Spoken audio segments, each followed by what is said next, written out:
할렐루야. 입추가 지나면서 아침 저녁으로 제법 시원한 바람이 불어서 너무 좋습니다. 오늘 아침에는 가을의 전령사의 매미 소리가 크게 들려서 너무 좋더라고요. 오늘 또 우리 주의 큰 은혜로 더 좋은 날이 되어지시기를 축복합니다.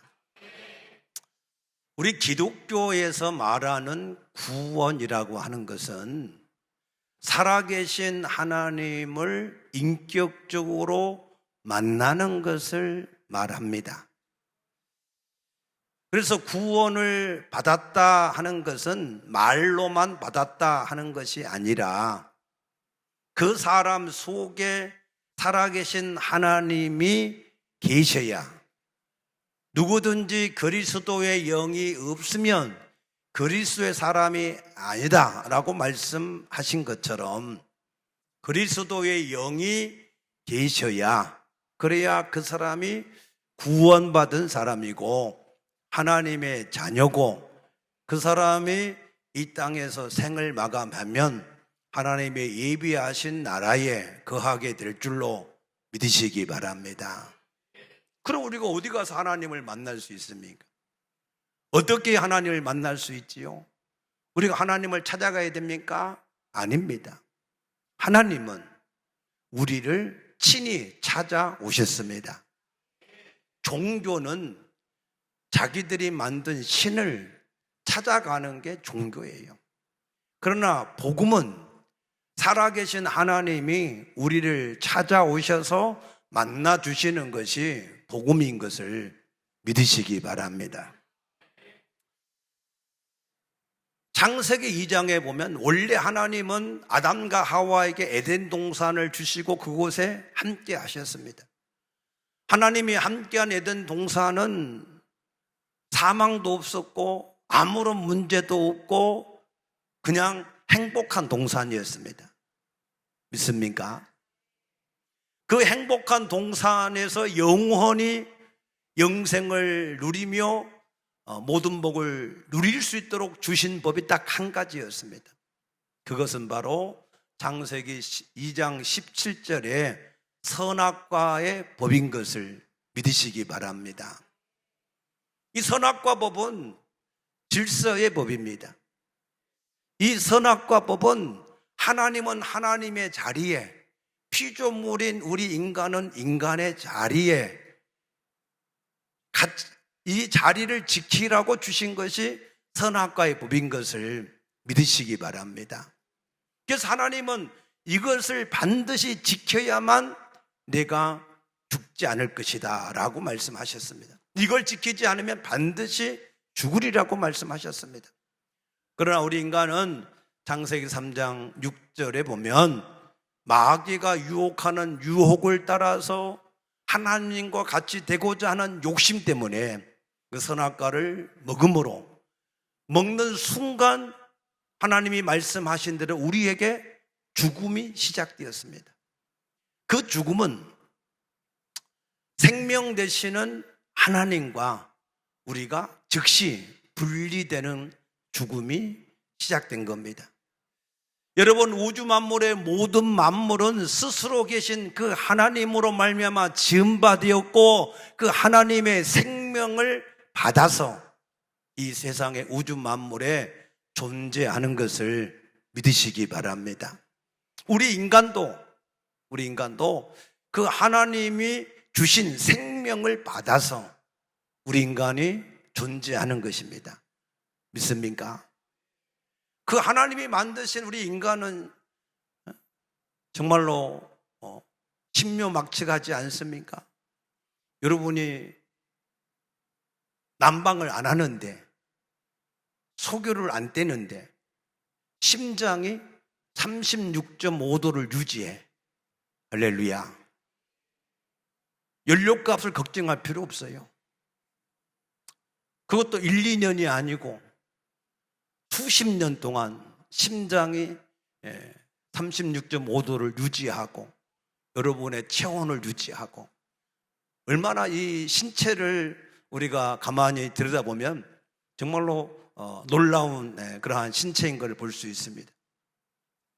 그래서 그 하나님과 우리 인간이 분리되어진 것이, 그것이 죽음입니다. 그것을 영적인 죽음이다 그럽니다.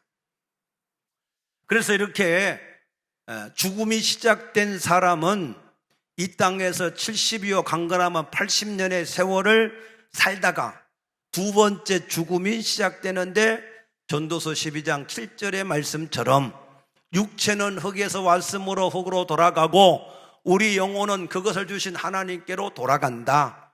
돌아가서 누구든지 생명책에 이름이 기록되지 못한 사람은 두 번째 사망, 둘째 사망, 불못에 던져져서 영원히 그곳에서 불꽃 가운데서 고통을 받으리라 그랬습니다.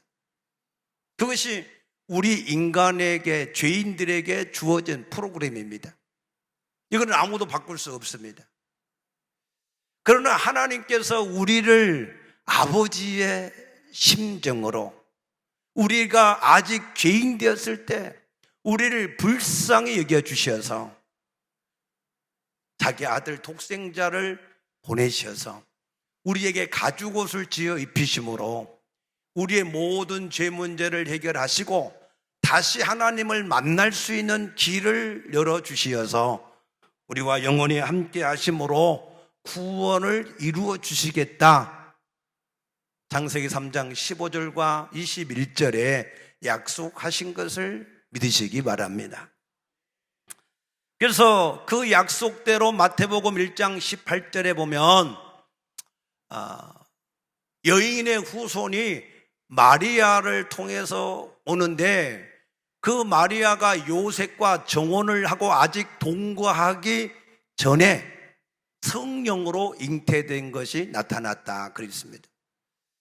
어떻게 처녀에게 성령으로 잉태가 되었는지 그 내용을 누가복음 1장 26절 이하의 말씀 보게 되면, 하나님의 보내심을 받은 천사 가브리엘이 저 갈릴리 나사렛에서 사는 마리아에게 나타나셔서 말씀하시기를, 보라, 내가 잉태하여 아들을 낳으려니 내 그 아들의 이름을 예수라 하라 라고 말씀하셨습니다. 그 말을 들은 마리아가 너무 깜짝 놀라서, 아니 나는 남자를 알지 못하는데 어떻게 내가 아들을 낳겠습니까? 했을 때 그 가브리엘이 말하기를, 대저 하나님의 모든 말씀은 능히 이루지 못할 일이 없느니라 라고 말씀을 하심으로, 마리아가 내가 주의 여종이오니 말씀대로 내게 이루어지게 하소서라고 했을 때 마리아에게 성령으로 잉태된 것이 나타나게 된 줄로 믿으시기 바랍니다. 이 예수의 이름의 뜻은 마태복음 1장 21절에 보니까 자기 백성을 그들의 죄에서 구원할 자라 그랬습니다. 예수라고 하는 이름의 뜻은 자기 백성을 그들의 죄에서 구원할 자, 그 이름이 예수인 줄로 믿으시기 바랍니다. 그래서 예수님은 로마서 4장 25절에 보니까 우리의 범죄한 것 때문에 예수는 내어줌이 되고 십자가에 내어줌이 되고 우리를 의롭다 하기 위해서 다시 살아나셨느니라 그랬습니다. 예수님이 부활하셔야만 예수는 자기 죄 때문에 죽지 않고 내 죄를 담당하기 위해서 죽으신 증거가 되는 겁니다. 믿습니까? 그래서 우리가 예수의 부활을 기뻐하는 거예요. 아멘입니까? 그 예수님은 부활하셔서 이 땅에, 부활하신 이 땅에 40일 동안 계셨어요. 제자들한테는 3번이나 나타나셨고 다른 사람들에게 예수님의 부활을 자기 육신의 동생 야고보에도 보이셨고 사도 바울에게도 보이셨다 그랬습니다. 40일 동안 이 땅에 계셨어요.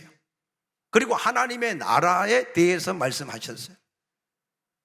얘들아, 인간이 이 땅의 전부가 아니고 하나님의 나라가 있다. 그곳에 너희가 거할 영원한 천국을 예비해 놓고 있다. 그래서 내가 너희를 그곳으로 데리고 가려고 한다. 이런 하나님 나라에 대한 이야기를 말씀하셨다 그 말입니다. 여러분, 우리의 소망은 이 땅이 아닙니다.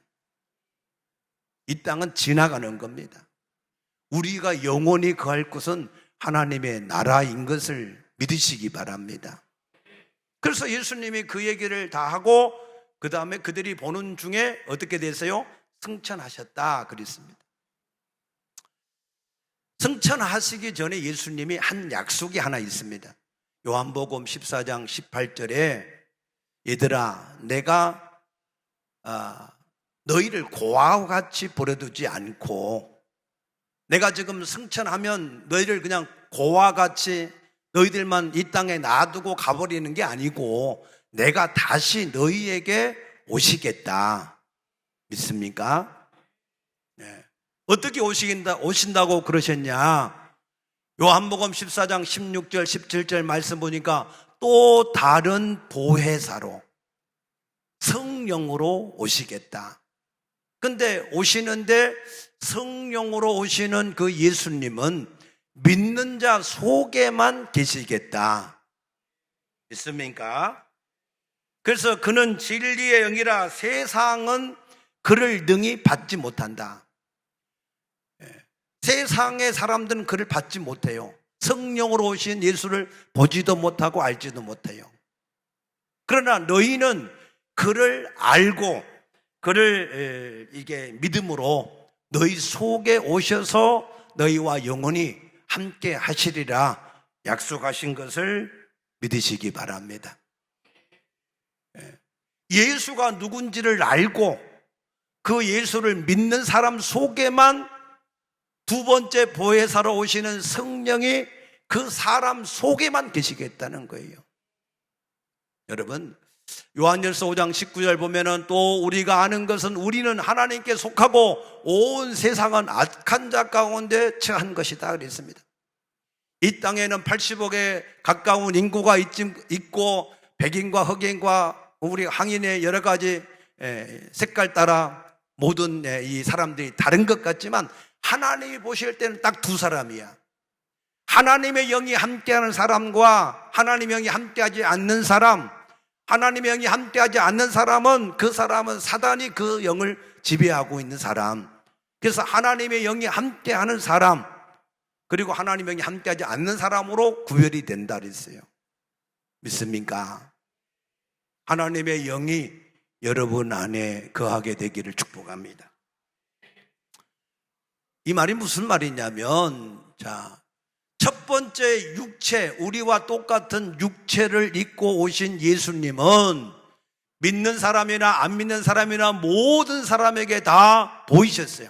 빌라에게도 보이시고 헤롯 왕에게도 보이시고 믿지 않는 바리새인이나 사두개인들이 다 보이셨습니다. 이방인 사람들이 다 보이셨습니다. 그러나 두 번째 오시는 성령님은 예수님을 믿는 사람 속에만 오시겠다.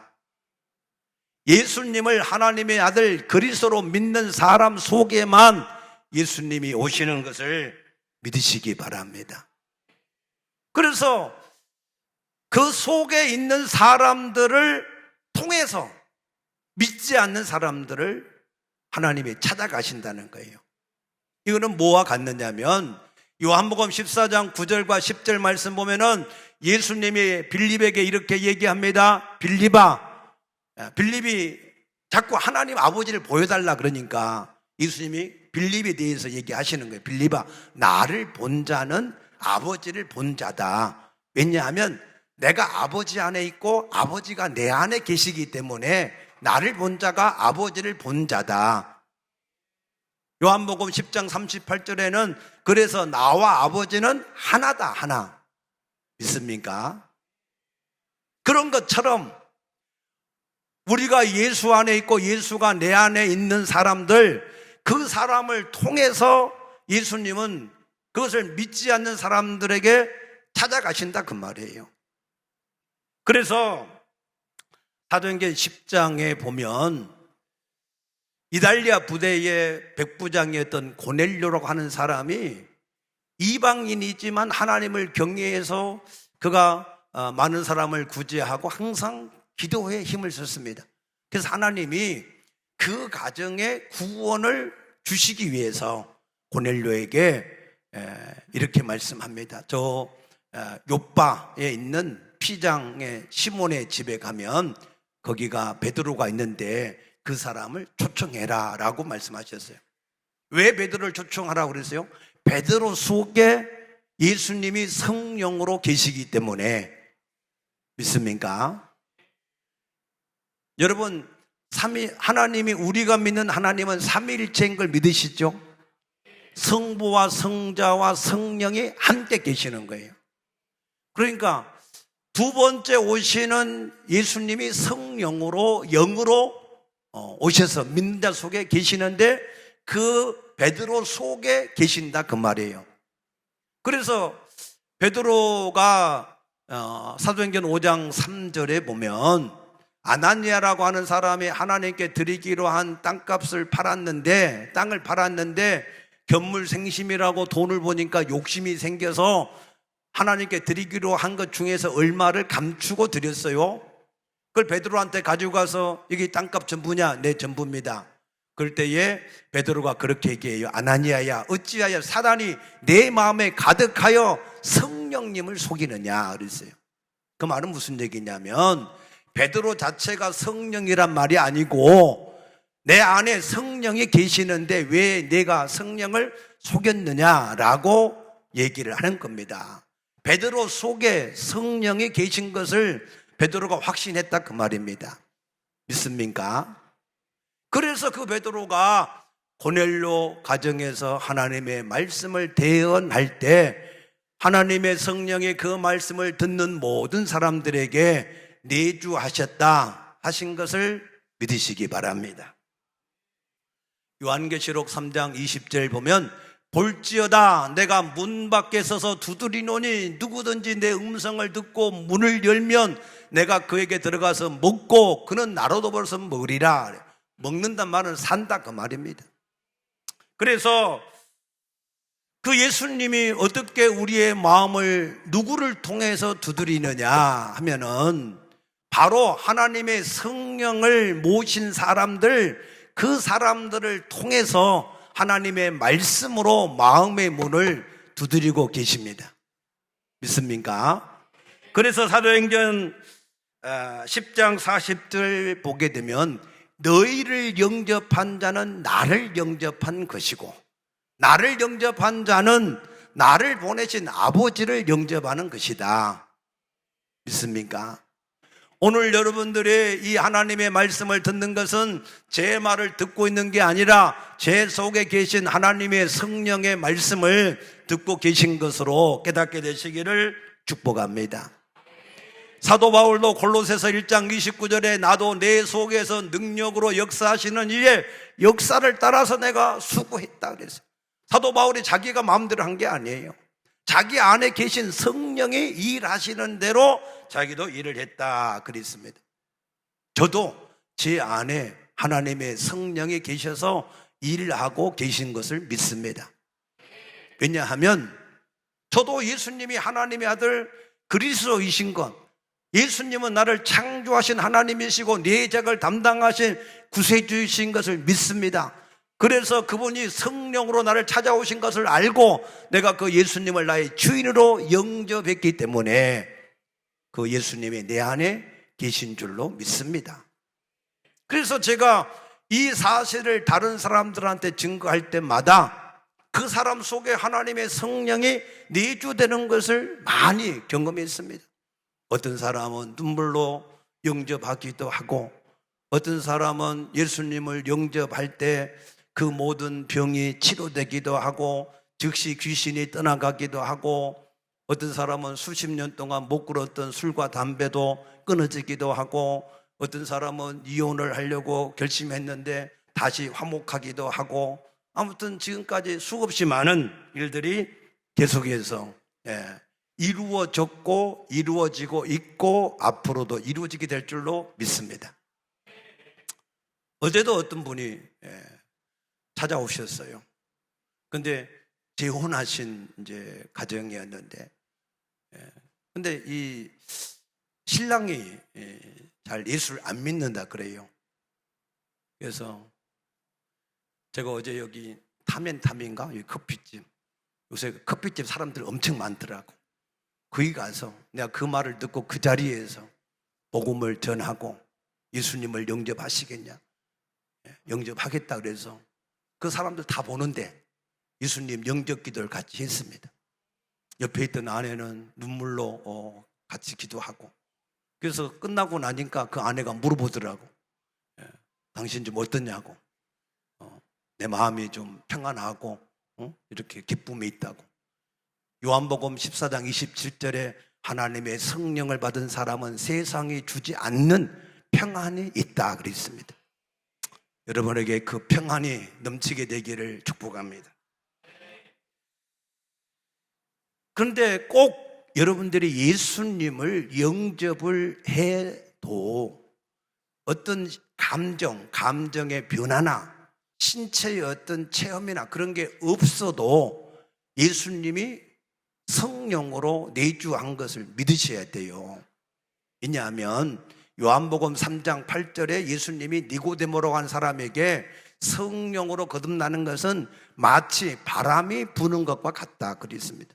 바람은 눈에 보이지 않지만 그러나 우리 안에 우리가 호흡할 때 들어오는 것처럼 예수님은 영이시기 때문에 우리 안에 들어오는 거예요.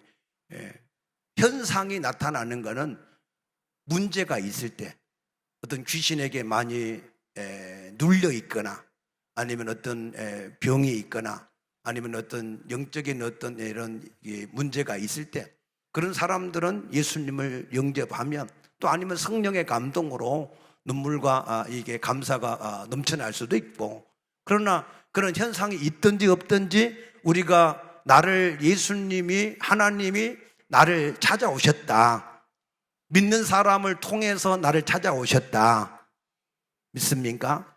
하나님은 나를 만나기 위해서 그 아들을 이 땅에 보내셔서 하나님을 만날 수 없도록 가지고 있는 내 죄를 다 십자가에 담당하시고, 그리고 성령으로 다시 믿는 사람 속에 오셔서 그 사람들을 통해서 나를 찾아오셨다, 믿습니까? 그래서 여러분들이 그 예수님을 영접했을 때 우리가 하나님 앞에 예수님을 통해서 하나님을 만난 줄로 믿으시기 바랍니다. 항상 하나님은 그러셨어요. 사도행전 8장에 보면은 빌립 집사를 통해서 에디오피아 내시를 찾아가서 만나 주셨고, 사도행전 9장에 보면 다메섹에 있는 아나니아를 통해서 사도 바울을 만나 주셨고, 사도행전 10장에 보면은 베드로를 통해서 고넬료 가정을 찾아가서 만나 주셨고, 사도행전 16장에 보면은 바울을 통해서 저 지하 감옥에 간수로 있는 그런 사람에게도 찾아가셔서 그 가정을 만나 주신 것을 믿으시기 바랍니다. 그래서 이처럼 예수님을 그 마음의 주인으로 영접했을 때 하나님의 성령이 그 속에 살아계신 하나님으로 내주가 된 상태를 구원받은 사람이다 라고 말합니다. 아멘입니까? 이 일에 여러분이 아멘이 되시기를 축복합니다. 그리고 신앙생활은 내가 만난 하나님과 함께 동행하는 거예요. 동행. 그래서 우리 교회가 무슨 교회라고요? 동행. 왜 동행교회라 지었을까? 구원받은 사람이 하나님 따로 자기 따로 사는 것을 보고 너무 안타까워서, 그래서 동행교회라고 하는 이름이라도 그들이 들으면 하나님과 동행해야 되나 보다 라고 깨달으라고 지어진 이름이 동행교회예요. 아멘입니까? 그래서 우리가 구원받은 사람은 이제 하나님만 따라가면 돼요. 하나님은 우리의 영원하신 아버지시고 선한 목자시기 때문에 그 하나님을 따라가기만 하면 우리에게 부족함이 없을 줄로 믿습니다. 그러면 그 하나님을 따라가려고 하면 그 하나님의 호불호를 알아야 돼요. 하나님이 뭘 좋아하고 뭘 싫어하는지 우리가 다 알 수는 없지만 가장 중요한 거, 우리가 그것은 최소한 알고 그 하나님을 따라가야 하나님과 관계가 좋아지고 하나님이 우리를 부르신 목적을 우리가 이룰 수가 있습니다. 하나님이 가장 기뻐하는 것은 사무엘상 15장 22절에 보면은 하나님의 말씀을 믿고 순종하는 것을 어떤 제사보다도 기뻐하신다 그랬어요. 믿습니까? 반대로 하나님이 가장 싫어하는 것은 그것은 하나님 대신에 우상을 섬기는 것을 하나님은 가장 싫어한다라고 말씀을 하셨습니다. 오늘 이 한 가지라도 여러분들이 마음으로 깨닫게 되시기를 축복합니다. 하나님이 가장 기뻐하는 건 뭐라고요? 하나님을 믿고 그 말씀대로 순종하는 거 가장 기뻐하십니다. 하나님이 가장 싫어하는 건 뭐라고요? 하나님 앞에 우상을 두고 살아가는 거 하나님 가장 싫어하십니다. 하나님이 우리를 부르신 목적은 분명해요. 신명기 8장 16절에 마침내 복을 주려 하심이라. 하나님이 우리를 부르신 목적은 그 끝이 복이에요. 복. 생명을 얻게 하되 풍성히 얻게 하는 복을 주시기 위해서 우리를 부르셨습니다. 원래부터 하나님은 창세기 1장 28절에 우리 인간을 자기 형상과 모양대로 지으시고 복을 주셨어요. 원래부터 주셨습니다. 아브라함을 부르시고도 말씀하시기를 내가 너의 이름을 창대하게 하고 너를 복의 근원이 되게 하시겠다라고 부르셨어요. 그 하나님은 에베소 1장 3절에 우리에게 약속하기를 그리스도 안에서 하늘의 모든 신령한 복으로 복 주셨다 그랬어요. 그 복은 에베소 1장 5절에 하나님의 자녀들이 되게 하셨다 그랬습니다. 하나님의 자녀가 되려면 말로 되는 것이 아니라 하나님의 영, 양자의 영을 받아야 우리가 자녀가 되는 것입니다. 그 자녀가 되어지면 그 양자의 영 대신 그리스도 안에 골로새서 2장 3절에 보면은 모든 지혜와 지식의 보화가 다 감춰져 있다 그랬어요. 맞습니까? 그러므로 그 그리스도가 그 안에 있는 사람은 모든 걸 다 받은 거예요. 할렐루야. 그래서 아무것도 없는 자 같으나 모든 것을 가진 자가 되었다라고 고린도 후서 6장 10절에 약속하신 것을 믿으시기 바랍니다. 여러분이 하나님의 영이 여러분 가운데 함께 하시기만 하면 그러면 그 하나님 안에 예수 안에 성령 안에 모든 게 다 있다니까요. 믿습니까?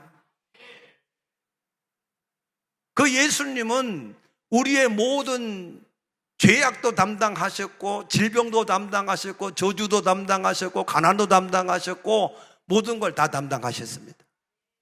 그리고 우리 안에 생명이 되고 능력이 되어서 우리의 방패가 되고 상급이 되시기 위해서 우리 가운데 오시고 우리 연약함을 돕기 위해서 우리 가운데 계신 것을 믿으시기 바랍니다.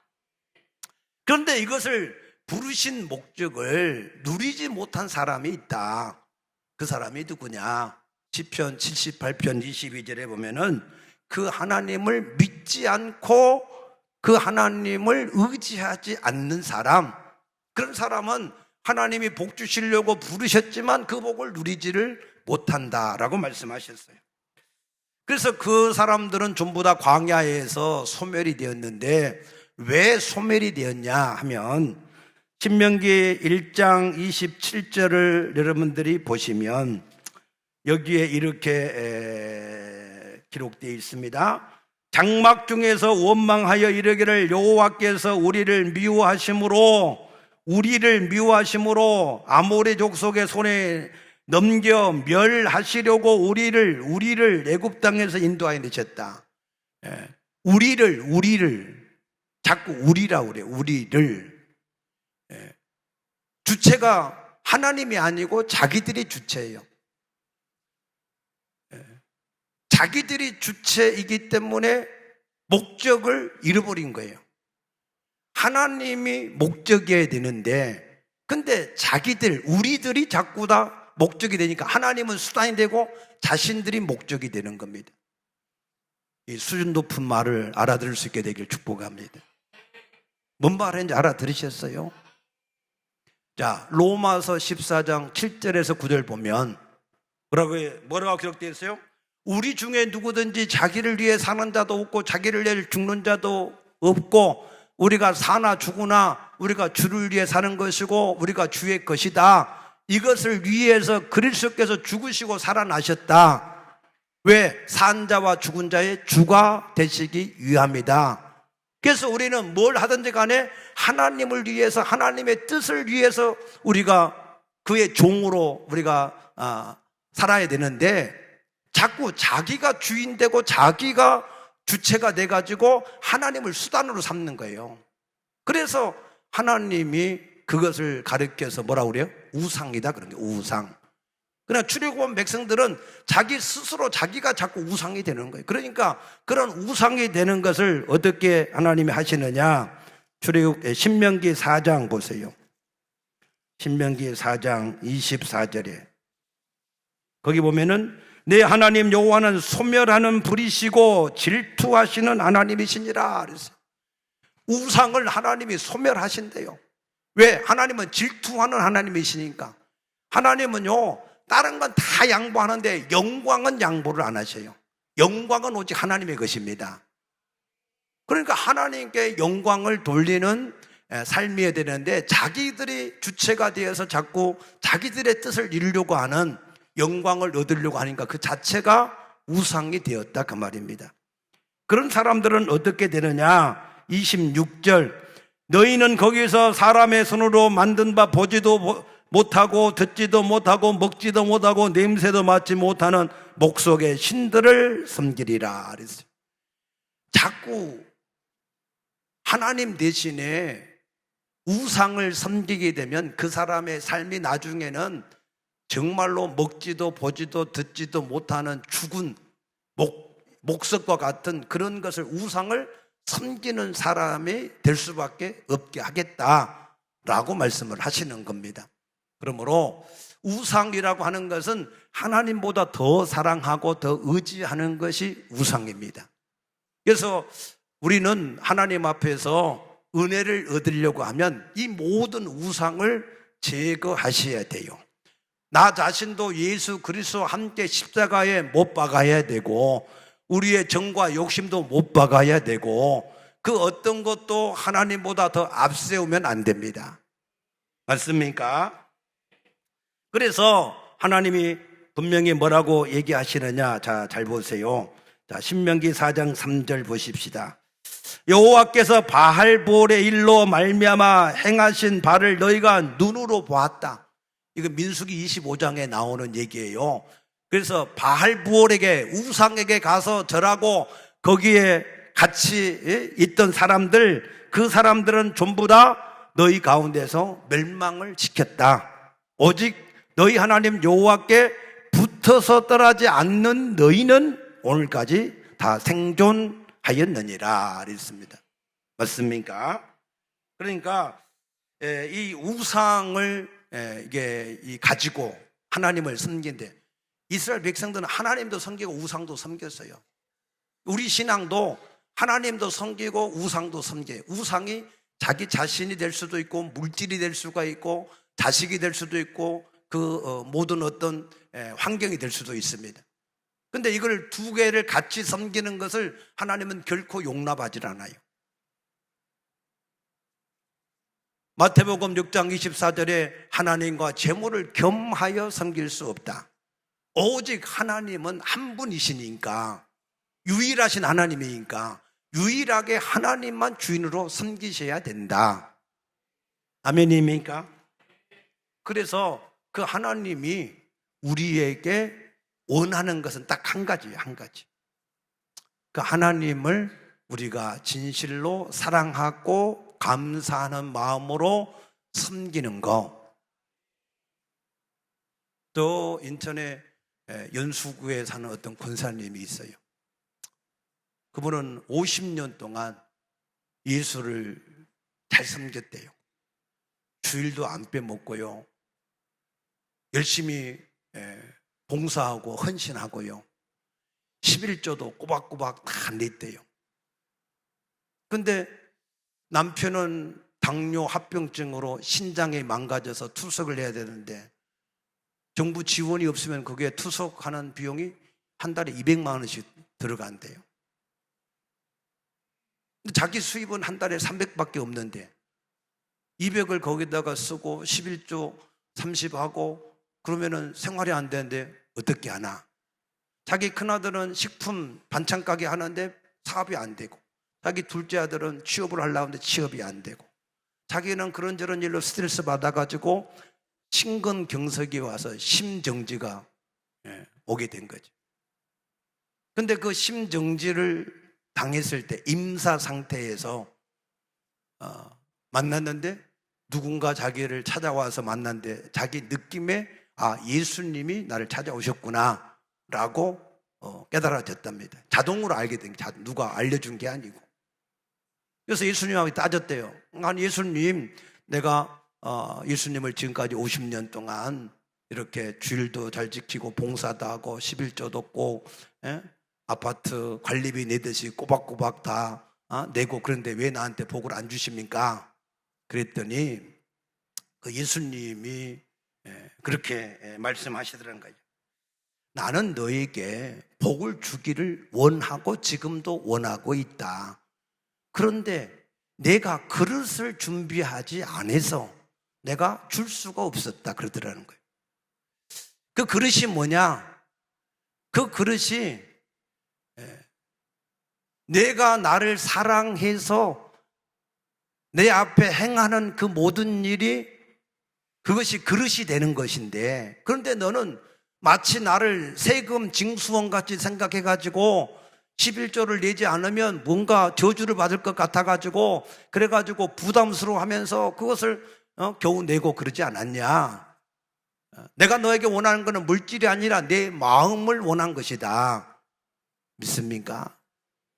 여러분이 정말로 하나님을 섬기고 사랑할 때 하나님 앞에 마음으로 하나님을 사랑하고 감사해서 헌신하고 봉헌하고 충성하십니까?